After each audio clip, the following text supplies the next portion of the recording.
અને હાલ તો મહત્વપૂર્ણ સમાચાર સામે આવી રહ્યા છે। અમદાવાદ વિમાન દુર્ઘટનામાં ટાટા ગ્રુપે તમામ મૃતકોના પરિવારજનોને 1 કરોડ રૂપિયાનું વળતર આપવાની જાહેરાત કરી છે। વિમાનમાં સવાર 230 મુસાફરો, 10 ક્રૂ મેમ્બર, 2 પાયલટ ઉપરાંત જે પણ લોકોના મૃત્યુ થયા છે તેમને 1 કરોડ રૂપિયાનું વળતર આપવાની જાહેરાત કરવામાં આવી છે। સિવિલ હોસ્પિટલના મૃત તબીબોના પરિવારજનોને પણ ટાટા ગ્રુપ વળતર આપશે। મેસ અને હોસ્ટેલમાં જે રસોઈયા તરીકે કામ કરતા હતા તે બહેનો અને બાકીના તમામ મૃતક લોકોને પણ તેમના પરિવારજનોને 1 કરોડ રૂપિયાનું વળતર આપવાની જાહેરાત કરવામાં આવી છે। ચાની કિટલી પર જે બાળકનું મૃત્યુ થયું છે તેના પરિવારને પણ ટાટા ગ્રુપ 1 કરોડ રૂપિયાનું વળતર આપશે।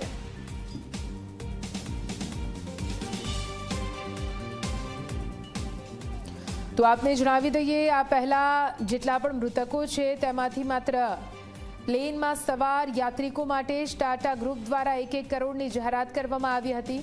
જો કે તે બાદ પત્ર લખીને રજૂઆત કરવામાં આવી હતી કે માત્ર પ્લેનમાં સવાર યાત્રિકો, પ્લેનમાં સવાર મૃતકો માટે નહીં પરંતુ જેટલા પણ રેસિડેન્ટ ડોક્ટરો સહિત સ્થાનિકો પણ આ દુર્ઘટનામાં મોતને ભેટેલા છે તેમના પરિવારજનોને પણ વળતર આપવામાં આવે, કેમ કે તેમના માટે પણ તેમના સ્વજનોની જિંદગી અનમોલ હોય છે।